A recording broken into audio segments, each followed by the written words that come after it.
Hey everyone, it's Emily from Nancy Drew Table Talk or Embry on YouTube and Twitch. Today, what I'm going to be doing is doing a tier list of all the Nancy Drew games because I've never done this before, like on my own. I've never done it, and I figured what would be a better first video, first introduction to the Nancy Drew Table Talk than my hot takes. And I feel like you can tell a lot about the Clue crew based on how they rank their games. So I'm going to do this in really no particular order. It's really just going to be what I'm feeling. So I know there's games that are definitely going to be in the A, and I know there's games that definitely are going to be in F, and then the middle is just going to kind of be we'll figure it out as we go. Um, because what I want to do eventually in the beginning of 2024 is to do a Nancy Drew marathon where I play the games on stream because I've never done that before and kind of play them as they were intended. Because when you play the games so often, you can kind of just speed through them. You know what you can skip, you know the dialogue you can skip, the puzzles you don't have to work that hard on. But I want to play them as they were intended to be played and then create a new list. So I figured I would create one based on my opinions now. I have played all these games many, many times. So besides, I have played the Dossier games, but I have not played them over and over again like I have the other ones. That's because I recently played them for the first time. So I just haven't had the time to replay them as often as I would like. So without further ado, I'm going to start with my absolute least favorite game. I don't care if this is a I don't think this is a hot take at all because I know it's at the bottom of a lot of people's lists, but my least favorite game is absolutely Tomb of the Lost Queen. She's just not fun. I'm so sorry. She's not fun. The puzzles are hard, I think, and they're not very intuitive. I felt like there was a lot of information I was missing, and I had to ask for hints a lot, which I don't like a puzzle that I have to ask for hints for just to figure out what I'm supposed to do. It's one thing if I need to ask for hints later because I'm really stuck on it, but if I have to ask for a hint just to figure out what the objective is, I don't like that. And then there's that one puzzle towards the very, very, very end. If you played this game, Nancy's jumping across the things at the end. That just has absolutely zero explanation to it, and there is a lot of people that also claim that they know what they're supposed to be doing there, and they still can't figure it out. So for that reason, Two Lost Queen is in the bottom. I'll go to the top. One of my favorite games of all time, Legend of the Crystal Skull, because listen, I'm a puzzle girl. I love puzzles. So if a Nancy Drew game has the best puzzles, it's automatically a win for me. This game has such good puzzles, very unique puzzles compared to what we had seen in the first 16 games. Puzzles that we hadn't seen before, plus puzzles that we really don't see again either. Um, there is a couple of like redundant ones, but listen, I can look past that. There's a lot to explore. It's a creepy little house with some really interesting characters that are all very different, like ends of the spectrum. You've got Henry, who is sulky, the goth boy. We love him. You've got Renee, who's a little kooky. And then you got Lamont, who's really just a good vibe. Dr. Buford gives you a different vibe, a weird one, if you want to be honest. And it's the first time we really get to like switch around and play as Bess. So that's really fun too. Overall, great game. The atmosphere is great. The puzzles are great. It's linear too, which I like. You have to do, like, your main objective the whole time is you're collecting eyeballs. I love a linear game. I love a game where I know the objective and I'm not mindlessly walking around forever. Another bottom tier game, to nobody's surprise, is Reigns of the Seven Ships for very similar reasons as to Tomb of the Lost Queen. The puzzles to me don't feel very intuitive. There were several puzzles that were just ridiculously hard that I didn't understand what they wanted me to do. I didn't understand the point of it, and it was like they were just adding, like, they knew the storyline and they were like, okay, well, we need Nancy to do something, so I guess she can find some monkeys, and I guess we can make her fix a battery, and oh, well, what if we have her fix this guy's GPS, and oh, what if we, the sailing mechanics suck, the way that the game is intended to be played, the going back and forth for air every time when you're diving down is brutal because the air runs out too fast. I don't care who you are. You cannot do that Sudoku puzzle with one air tank unless you're using the save and load cheat and all that. So, plus, no explanation needed. The characters are lackluster because there aren't any. And while there was a plot twist at the end, I was really hoping for, because there weren't that many characters when I first played the game, I was really, really hoping for a bigger plot twist. Like, I can't remember the name, was the Gibsons. The Gibsons were the ones that, did all this, and they've hated Nancy for years, and this big blow up, not It was a very anticlimactic ending for me. They could have picked a better plot twist, a different plot twist, in my opinion. All right, another top tier game for me. Nobody's surprise. It is Last Train to Blue Moon Canyon. Again, similar. You're going to see a theme here. Similar reasons as to Legend of the Crystal Skull. We have good puzzles, unique puzzles. We have a wide variety of characters. You have a character that you love to hate, Tino Baldino Balducci. You have characters that you like to talk to, like John Gray. Lori just adds a little bit of comedic relief. You get the Hardy Boys. You can't complain about the OG Hardy Boys. And it's just it's a linear mystery. You know your objective, you know what the plot is, you know what you're supposed to be doing, and you can do it without standing around like, what am I supposed to do now? Because I hate that feeling in games. So for that reason, Last Train Blue Canyon is up there for me. I'm gonna go ahead and add another one to my A ranking. Warnings of Waverly Academy has to be, those three are easily, I think, my top three games. Again, Warnings of Waverly Academy has some really good puzzles, but they're not too hard. And the characters again and the plot is just so good because the characters really, it really makes you feel like you're in that high school drama. And I remember I played this recently and I was really annoyed at my phone going off the whole time, but then I was like, the scandal, this is so fun. If I was Nancy, I'd be checking my phone 24/7, just like, what is next? Please give me more. I think her interactive did a great job at portraying the high school drama. And because when you're in high school, if you can remember, it's like that is your world. That is the end all be all. You don't see life beyond high school. You need to do this. You need to get the boy. You need to be valedictorian. You have to win that game. That is your life. And I think that it's such a good job portraying that. A bottom tier game again for me. Do I have any more Fs? I do. I have to. Do I? Do I? I don't think I hate. Yeah, this one.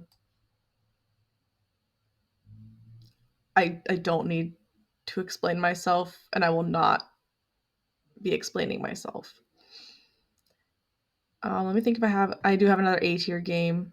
Final Scene, the best, the best of the OG games, in my opinion. When I say OG games, I mean 1 through 9. Before Shadow Ranch is an OG game to me. The original interface with the teal and the inventory off to the right, those are my OG games. Final Scene is the best because when you think about the Final Scene, you have to think about it in the context of what came before it.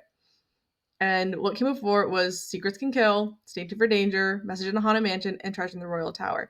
This game flipped a page with them. I mean, Nancy is sassy. We have a kidnapping. We have high stakes here because it's the theater's going to be torn down, and you have this sense of panic and urgency the entire game. Nancy makes you feel that with all of her conversations. You have a fun little mystery with Nicholas Falcone's grandma. You have all these things that play into it, and the culprit in this game, without spoiling anything, is one of the creepiest culprits when you really think about it, and hands down so good. So good because you didn't expect it and I loved it. So Final Scene, you're my favorite top tier. You're top tier, you're my favorite OG game. Thank you for all you've done. Another top tier game I will throw in there. I think this is my last A tier game is Secret of Shadow Ranch. Again, nobody is surprised. But she's a beauty. She's my favorite one to replay. She's my comfort game. So this one might just be nostalgic for me, and that's why I think it's a top tier game. But like again, I love a linear game, a game where you understand your objective the whole time and you have set goals and you're not wandering around aimlessly. I also really like a game that has set days. That's just a personal preference for me.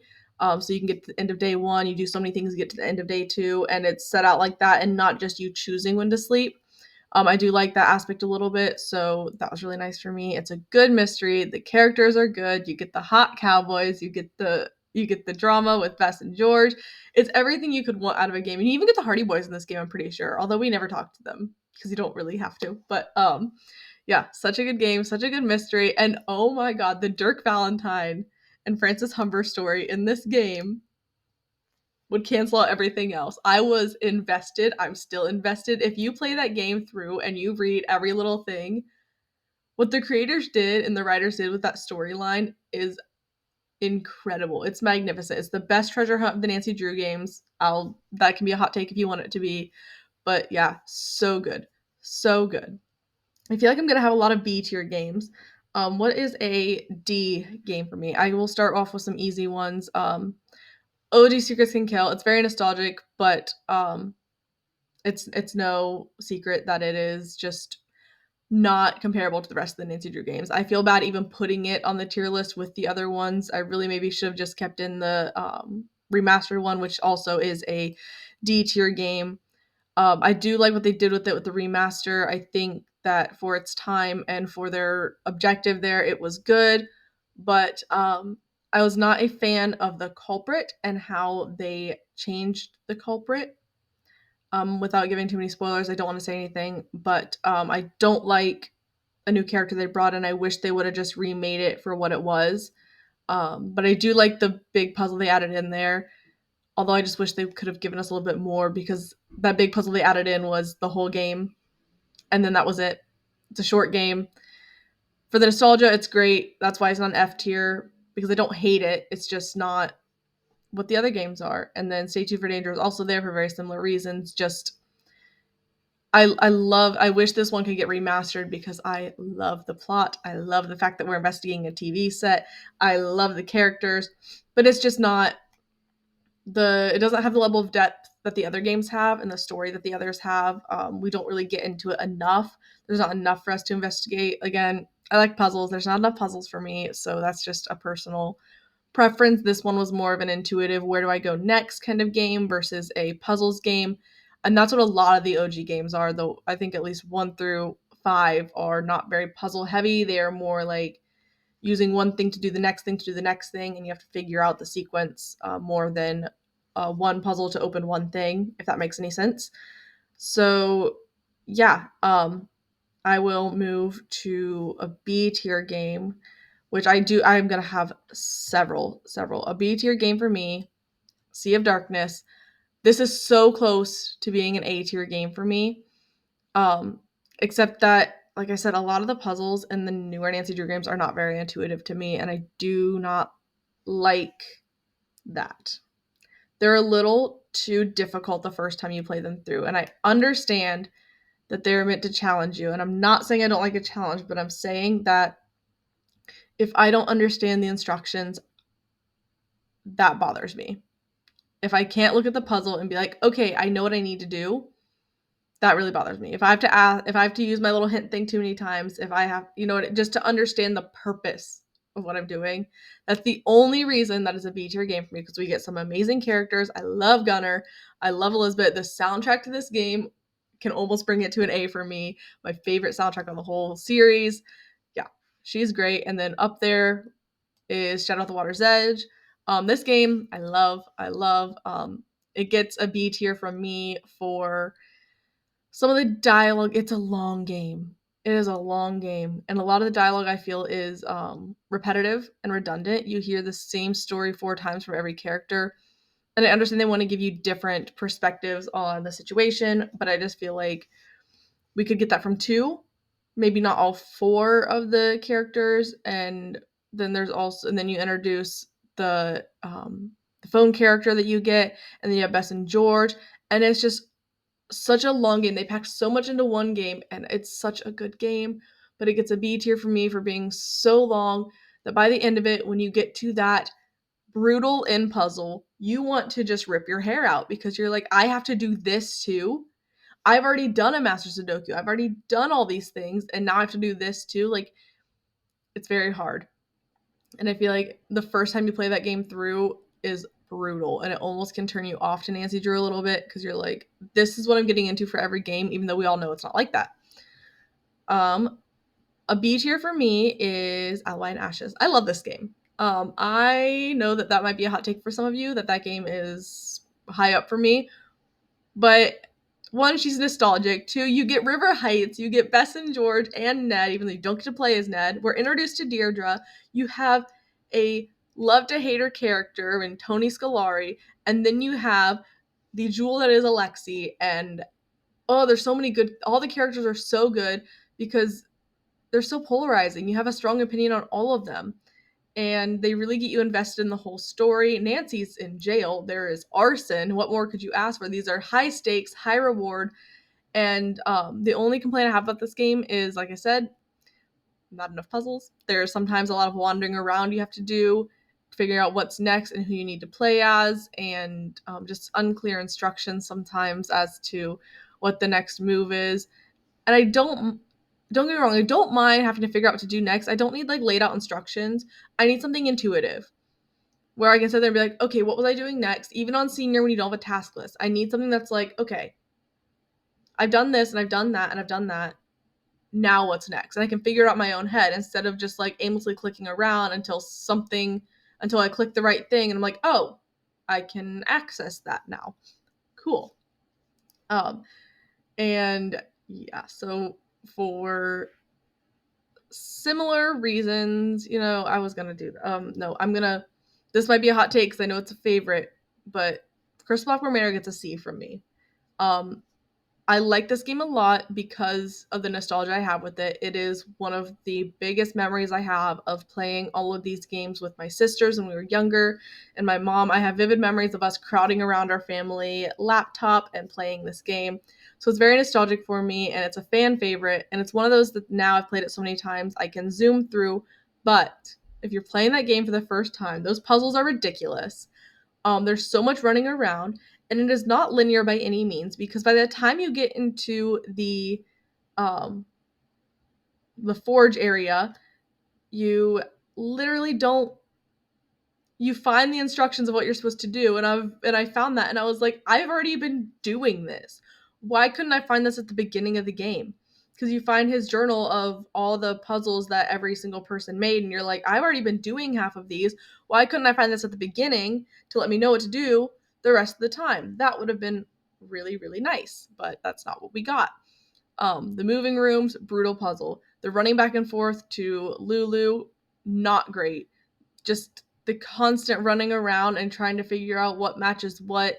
And there's so many puzzles it hurts your head because there's always a puzzle to do and you don't know which one to do first, and it's just not, it's so confusing. And I'm trying to think about this as how I experienced it the first time I play it or when I replay it. And it's got good replayability because you can do everything in any order you want, but that's the risk you run of doing things in any order you want, is you get so easily confused. And also, I want to explore outside and I didn't get to, so that really bothered me. Right, another C tier game for me, and this is also a hot take because a lot of people hate this game, but Trail the Twister is a C tier game for me. Does the plot kind of lack because it's kind of weird that Nancy's investigating uh, tornado chasers? Yeah, um, but I really like I really like Paul. Paul carries the game. Chase is a good character too, and the puzzles in this game are so good. I know there are a lot of people don't like this game because it's a chore heavy game. I don't really mind the chores as long as they are not miserable. They're not, as you will see in a later game, they are not me driving around and doing a chain of chores that don't involve a single puzzle or a single thing that Nancy does. It's literally just going to one person to the next person to the next person to the next person and getting instructions on who to go to next. I don't like that. I don't mind chores if they are actual puzzles. That's why I don't mind day one of Secret of the Shadow Ranch because you have the basket puzzle. I don't mind the horse feeding puzzle. I don't mind the bridal puzzle. Even though those are chores, they're still puzzles. There's still little fun things to do. You're not just running around from person to person asking them questions. You're actually doing something. That's why I don't mind Trail the Twister. I don't mind that it's chore heavy. The whole game is practically just them telling you what to do. But I don't mind that because I think that was the point of the game. And I liked the puzzles that we were given. So yeah, that's why it's a C tier for me. There are things that is definitely lacking, but there are things that don't make it miserable. All right, a D tier game for me that used to be an F game and is not anymore after I've replayed it. Sue me if you want. It is Shattered Medallion. Because, as I've explained, I like puzzles. The characters in the game, they're absolute trash. I don't even know if I can name them, and I have played this game so many times. The plot makes no sense. I do not like the alien storyline, but it is not, when you take that away, and if you're just playing it to enjoy an experience, I don't mind it. Because like I said, I don't mind the puzzles. I do mind when I finish a puzzle and I get a little text on my phone that says, this leg is over, and then I'm sent back to base camp and I gotta run back to finish the puzzle that I was doing, but that's fine. Yeah, the only thing that brings it up to a D from an F is one, the fact that Bess and George are in the game, and two, the fact that I like the puzzles that are in it. I do, unless you're kayaking, that one can go kick rocks. Which brings me to probably my hottest take that I know is a hot take of this entire tier list. But Danger on Deception Island is a D tier game for me. And let me explain. I don't like this game because it doesn't make sense to me. There are things that I really do like about this game. I really like the atmosphere and the soundtrack, and I like that you really feel like you're on this tiny little isle, and because you get to go, you're on the boat, and you also get to kayak to these cute little beaches, and then there's a lighthouse you get to explore, and you can also bike down to Whale World and get some culture about the area, and then you can go to the cafe and get some clam chowder. It also has one of my favorite puzzles in it, but it feels like they couldn't decide on what they wanted to do with the game. They couldn't decide on a plot, because when we get there, it's, oh, someone sabotaged Katie's boat. That's a mystery. Who's vandalizing Katie? Who's out to get Katie, our friend? But then we kind of abandon that for Hilda. And okay, choose a mystery. That's my, and I have that take with another game here too. Choose a mystery. Pick one. Like we should have one not objective from the beginning, but one mystery from the beginning. Secret of Shadow Ranch, they're being sabotaged. Why? Well, they're being sabotaged because there's a treasure there. This is not Katie's being sabotaged because Hilda hid something on her boat. This is Katie's being sabotaged because someone doesn't like her. And also, on a side plot, Hilda knows something. Those are two separate mysteries that really don't, well, it is the same culprit, they don't really overlap and they don't make sense together. And then the whole framing one character and making us believe the whole time it's one person at the end, I don't know. I didn't like that. And the puzzles in this game are annoying. They're not even puzzles to me because it's running around and fighting things for Hilda, and it's answering questions like, how many of these things are in the tunnels? I'm supposed to run around and figure out and count those things and how many buoys have lights. And then if I get it wrong, I've got to go do it again. And that is torture for me, to have to run around and count things and guess just to do it again. I hate that. So that is why Deception Island is a D tier game for me. I'm so sorry. I'm not that sorry. It's my opinion. We all have, yeah, I know it's a hot take. You can sue me if you want to. That is fine. I will take the heat for that one. All right, so I'm going to move along and not give you any hot takes. But like I said, there's another game, similar reasons. I don't like it very much, and that is Haunted Carousel. It's an easy game. I love it to start people out with when I tell them to play Nancy Drew. But I don't like the blending of the storylines of the Carousel horses being stolen and Joy's trauma, which I feel like were just two really weird things to try to combine.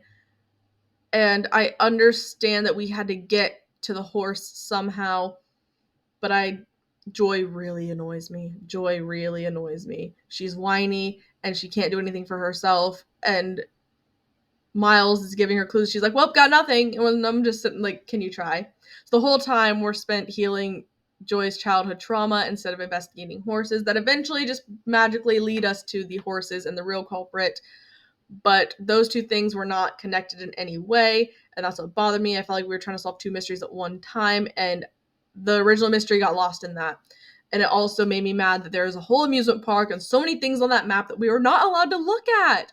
We were like, the roller coaster, we look at one thing while we're on the roller coaster. I'm like, I wanted more. I want to be able to ride the rides, or be able to do, investigate the gift shop or the haunted house more. And it just didn't seem like an amusement park to me. When you say we're going to an amusement park, especially this is game number 8 and all the other games before that hadn't had super, super exciting locations, it's like, we're going to an amusement park that's super fun, and then it wasn't very fun anymore once you get into it, because you're just depressed from Joy the entire time. All right, next up, this is where it gets kind of hard because we're into the middle tiers, and I really got to place some difficult. I got to make some difficult decisions here. I guess I can go ahead and place Creature Kapu Cave in the D tier. That's another one I don't really think needs a lot of explanation. I feel like it's widely disliked among the Nancy Drew community. It's just not the best game. It's so short. You have one big puzzle the whole time. There was just a lot of potential for this game, and it did not deliver. So that is why it's a D tier for me. Um, I wish it was better. I do. I like the location. I like the plot. I like the idea. It just, when you get to the end of a game and and Nancy explains to you what happened and you still don't understand what happened, that's rough. That is rough. A B tier game for me is Ghost of Thornton Hall. She's wonderful. Um, I don't have too many complaints about her. I'm trying to think what keeps her from being an A tier because I might bump her up. But oh, she's so good. The puzzles are so good. I think what keeps it from being an A tier for me is the explanation at the end. I do really like that you can have multiple endings and you can go back and try new endings. But I don't like the explanation they give. It feels like that doesn't make sense to me because I can't say anything without spoiling it, but it does not make sense to me based on what happens to Nancy in the game and the explanation they give. It doesn't make sense. To me, it was a cop out to find a way to say that ghosts maybe don't exist. So that is what I didn't like about it. But everything else is so good. The characters are good. The puzzles are good. The storyline's good. I love a haunting, and this was the best haunting we've had in all the games. This one, like I said, it's up there with Shadow at Water's Edge. It's spooky. It's creepy. I think that Shadow at the Water's Edge had more jump scares, but this one is creepy. It's spooky. It gives you that atmosphere of you're really on an abandoned island and something bad happened here. This isn't just spook for the sake of spook. This is something bad happened here, and it's eerie. So I really like the atmosphere of that game. I'm gonna go ahead and place my Dossier games. I think that Lights Camera Curses deserves a D tier, and Resorting to Danger was better. Deserves a C tier. I don't like combining these with the original 32 because I don't mention Midnight in Salem, the original 32 games, because they're different. They're a different puzzle, and I feel like a lot of people saw the Nancy Drew brand and were like thinking it was going to be really similar to the other games, and that's not it at all. But on their own, they're good mysteries. They're a fun series. We are very upset that they did not continue them. Ship of Shadows did not get the justice it deserves, so we wish they would bring that back. Hint, hint. But I know they won't. They were fun little mysteries. They're easy playthroughs. It's a different kind of vibe. You still get puzzles. You still, it's just they shouldn't be in the same tier list as the original games, but they are here, so we will place them. Um, yeah, I think there's things that they could add, but for what they are, they're wonderful. But Resorting to Danger is better than Lights Camera Curses, in my opinion. Lights Camera Curses was more of a hidden object puzzle, while Resorting to Danger was more of a combining things to do different things. Um, I'm going to put Deadly Device as a B game. I love a murder mystery. How can you not love a murder mystery? The puzzles are so good. It gets a B tier from me because it is. If you don't like science, then you're not gonna like the game. I don't like that you're constantly switching between night and day. I This is a hot take too. I don't like Ryan. She really annoys me. But and then we have another character, Ellie, who is really just there to be there. So the characters kind of lack a little bit for me. But I really like the culprit in this game. A lot of people said it was obvious. It was not obvious to me up until towards the end of the game when I put it together. But yeah, I like the game. I think it's a good puzzle. I think it's challenging puzzles that aren't too hard to where you don't know what's going on. Maybe that's just me, the way my brain works. I like logic puzzles. I do know a lot of people have complained that this game has hard puzzles and they struggle to get through it, but I love it. I love the game. Um, all right, this is another. I'm gonna have another hot take because I want to give this game a higher rating because of. Okay, I will. I will. I'm going to give Treasure Royal Tower a C. It's typically a D tier game for me, and let me explain. It gets a C because of what it did for the series at the time. When you think about the first three games that came before it, this was leaps and bounds ahead of Message on Haunted Mansion. When you think about the way the characters were animated, the conversations you can have, the puzzles you can find, just the atmosphere of the game, the location of the game, and the overall animation so much better than the first 3 games that came before it. I do like the mystery. I don't like that the next steps don't feel intuitive. I don't like that there's a character that's like just behind a door the most of the game. Um, and that you can get through the game without talking to a lot of characters. There's a lot of dialogue that's optional. And while I'm not someone who really likes a lot of like I'm not someone who really loves the dialogue in the game, I focus more on the plot and the puzzles and things like that. Um, I don't like a game, which we will see in a minute, that makes that I can go the whole game without talking to certain characters. That just like I don't have to. When you first play a game, of course you talk to them all. But then you realize I don't even have to talk to these people at all. And I do love the navigation of this game is really hard too, but I understand that's just for what it was at its time. But I still to this day have played this game so many times I get lost. I want to love this game so much, I really do, and there's so many good things about it. It's nostalgic for me, but the next steps aren't intuitive to me. They're not. Again, I have this sense of what am I supposed to be doing, or like when you figure out the solution, you're like, how was I ever supposed to figure that out? Like the butter and Curse of Blackmore Manor. That's another one for me that that kills the game is when it's just not.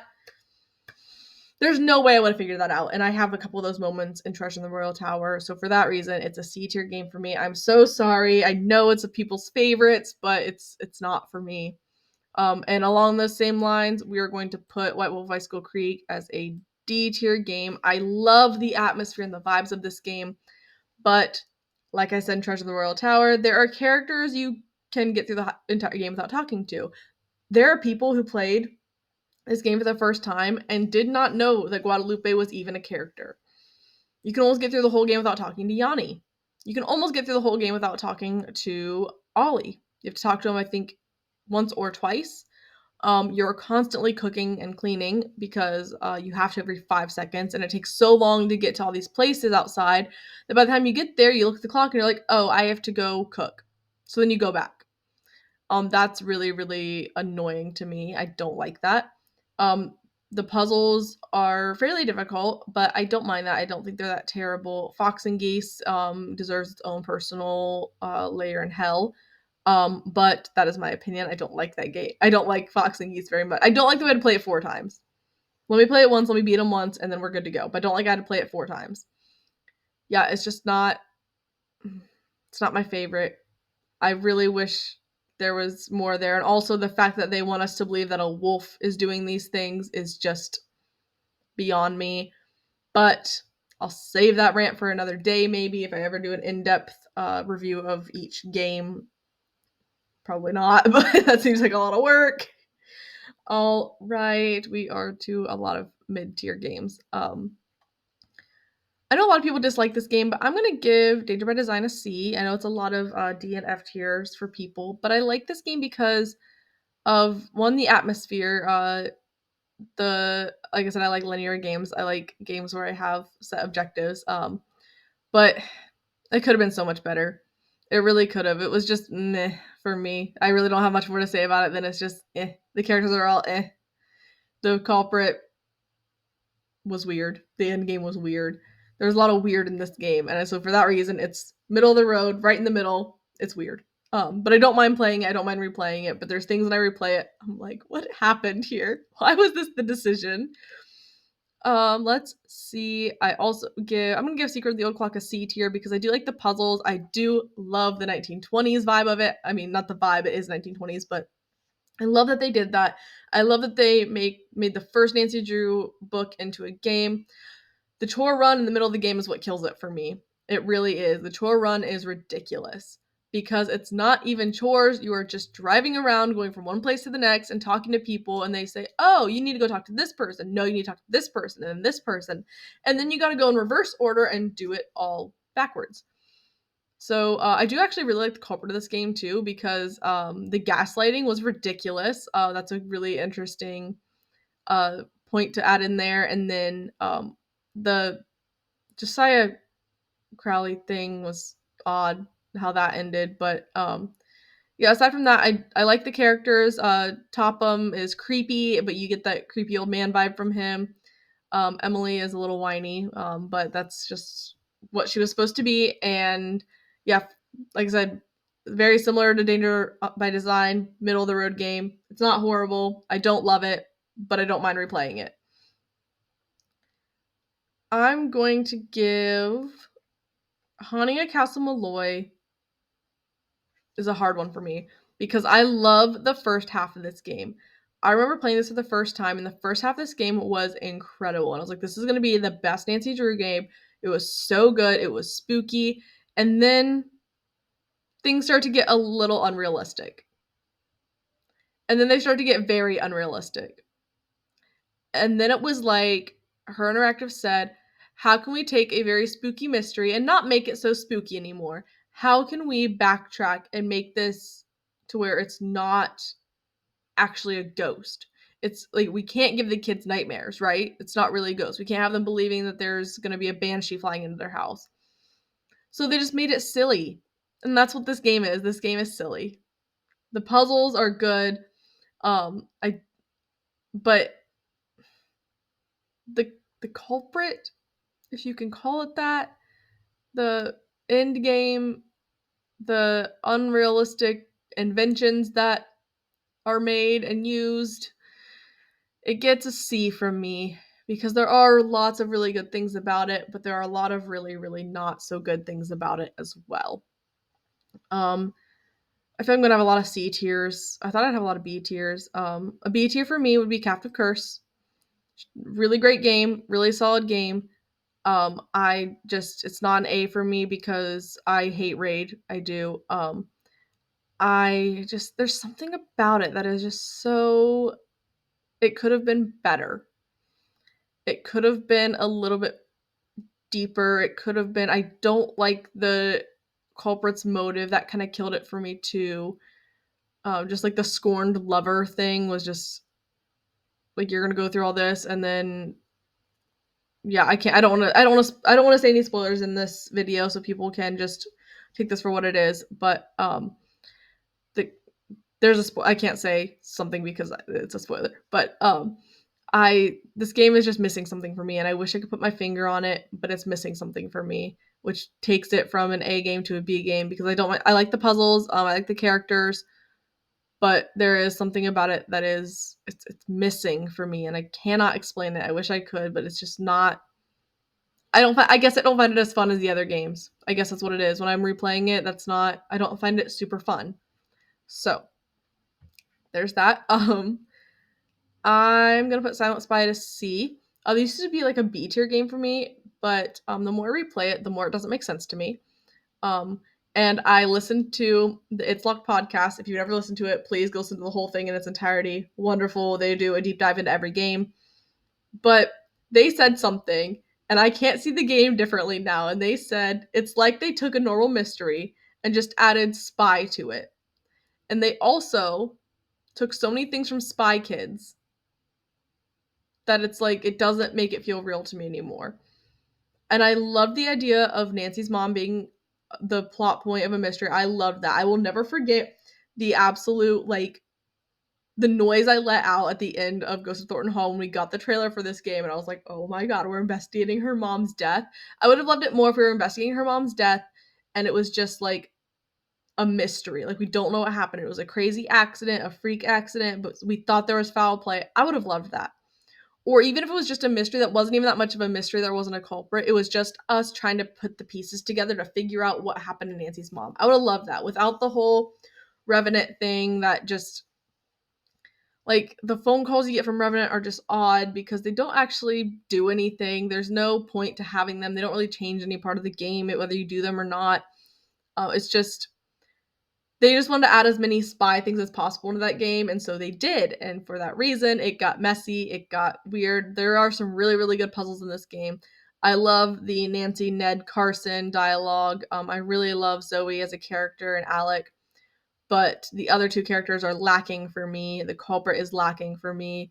Um, it's very.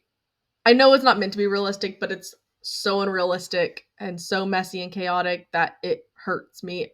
But yeah, that's why it's a C tier game for me. There's good about it, but there's a lot of things that I think are wrong with it. I'm going to go with, we're getting down to the end, but I'm going to give Ghost Dogs a C as well. I actually replayed this game the other day on stream, and it was fun. I had a decent amount of wine, but it was fun. It's one of those games that you, like I said, very linear, you know what you're doing, but there's not that many puzzles. I don't like that they're like, oh, Ghost Dogs. This was supposed to be a spooky game, the first spooky game in the series. Is what this was supposed to. No, it's not. Message to Haunted Mansion. But this was like further ahead in the series. It's number 7 when Message to Haunted Mansion is number 3. We have more updated animation. It feels like a Nancy Drew game, and we don't get as much spookiness as I would like. I strongly dislike nearly every character. They bother me so much, and it's not like a love to hate them, it's they're annoying. I don't want to talk to them ever. And I don't like the switching between day and night constantly to talk to certain characters. I don't like the main part of the game is getting lost in the woods, honestly, and that bothers me. And then this is what happened on when I streamed this too, is that you get to the end, you're like, I'm at the end. Like it doesn't, you don't realize that you're that close to the end, and then you're there and you're like, oh, this game's kind of short. You can get through it pretty quickly if you because there's not that many puzzles that hold you up. They really have to think about. Yeah. So that's why it's a C tier game for me. There's things I really like about it, but there's things I really dislike about it. The atmosphere is so good. The plot's actually really interesting. The fact that there are ghost dogs.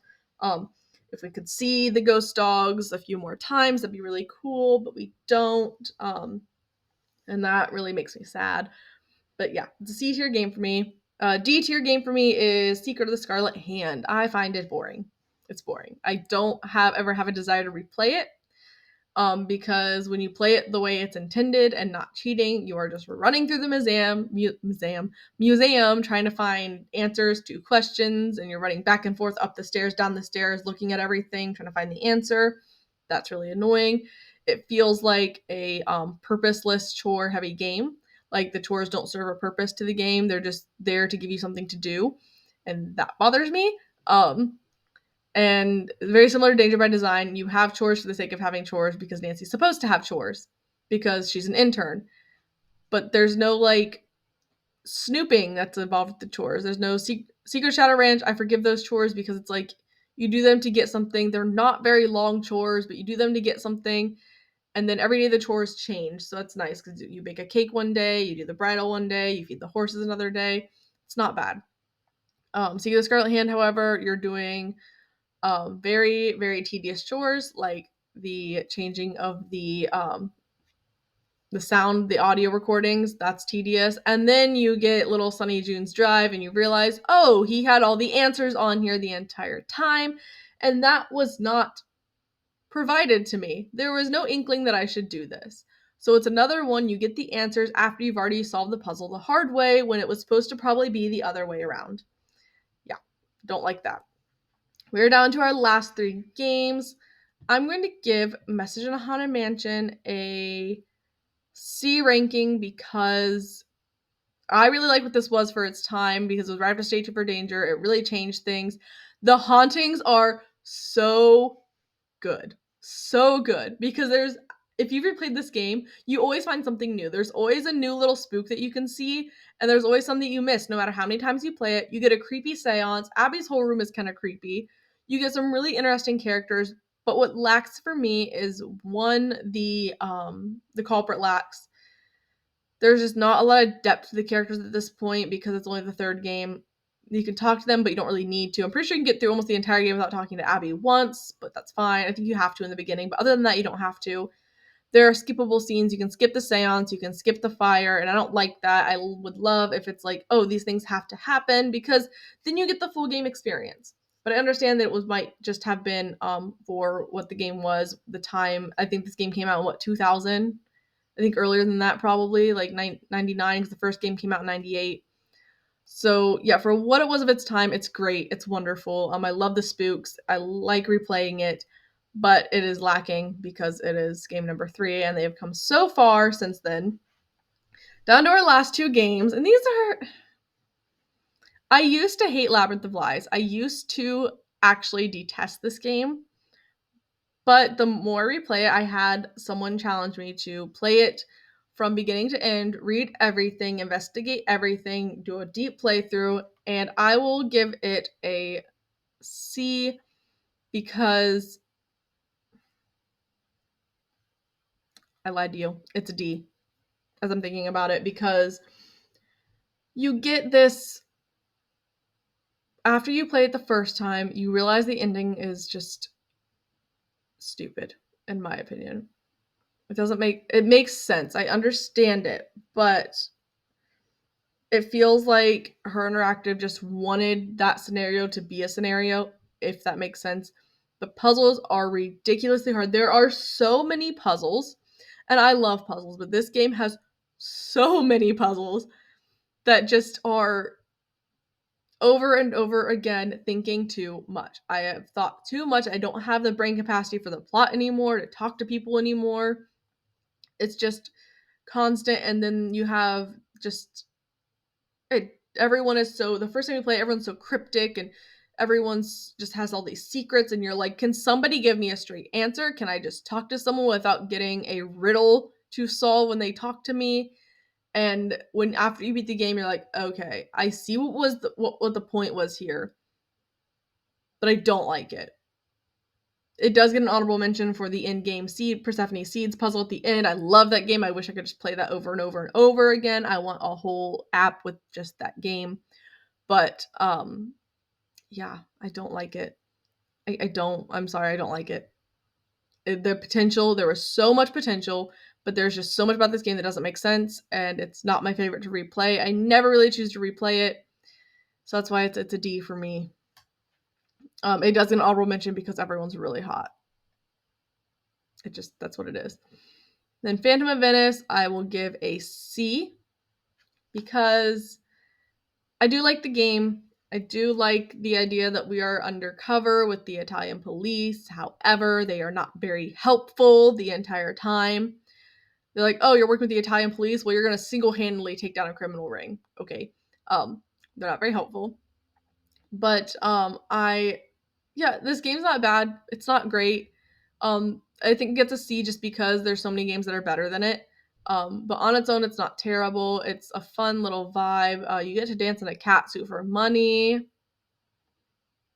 A little whatever, but you can dance in a cat suit for money.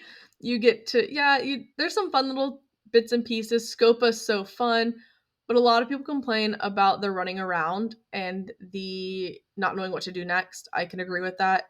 I can agree that some of the puzzles are a little hard. And if you don't like Scopa, you're not gonna like this game. That's just point blank period. You won't like this game because that's a lot of the game is just playing with Enrico to get information. So that really sucks. But if you don't like Scopa, same way, White Wolf is dependent on whether they like Fox and Geese or not. So the same way Phantom of Venice is dependent on if you like Scopa or not. So Phantom of Venice and Danger by Design and Secret of the Old Clock are very similar for me in the sense of they're just games. The plot is just very The characters are all they're not forgettable, but they're not characters I love or hate. Colin's just, I do like that we got Colin because that's like a very interesting character to get, but he's so cringy, it hurts. Margarita's cringy, Nancy's cringy in that game. The game just, like the game, the plot makes sense. But things that Nancy does don't make sense. And I think that that's the important thing to note here is that there's a lot of just like, really like this game when you're like doing stuff like, oh, you're gonna break in, and then you got the evil Roombas. That puzzle sucks too. There's a lot of big puzzles in that game that aren't very fun. So for that reason, Phantom of Venice is a C tier. This is my completed tier list. You see my top. I tried to only keep 5 games in the A tier because I wanted to be able to separate them out. So I've only got 5 games in the A tier. I've got 3 games in the F tier that I really strongly dislike. I don't even think Midnight and Salem should be on this list because it's just in a whole realm of its own. The Dossier games I also don't think should be on this list because they're in a realm of their own, but this is a preset tier maker list. I did not make this. This is one you can get online that already has the games in there, and that saved me so much time. So if you would like, you can find this tier list. I will post a link to it in the description. I will also link my Instagram, the Nancy Drew Table Talk. I will link my personal Instagram and my Twitch and my Discord in the description. Please come join us, hang out, enjoy some Nancy Drew Table Talk. Yeah, in 2024, I will be streaming all the Nancy Drew games in a marathon, in a random order marathon. So it will not be 1 through 32 because I don't want the game before to influence my opinion on the game that I'm playing now. So I'm going to do them in a random order. I'm going to get a random generator and do them in a random order. So yeah, I'm so excited. I'm so excited to get into all the games again. And even though I played them all so many times, it's still so exciting to do a marathon. I hope you come hang out for that. Again, thanks for watching. If you have any hot takes or you really have an opinion about one of my hot takes or where I put a game in here, let me know in the comments. Leave a comment. Come to my Instagram. I'm going to have a Nancy Drew hot takes there. Yeah, thanks so much. Bye.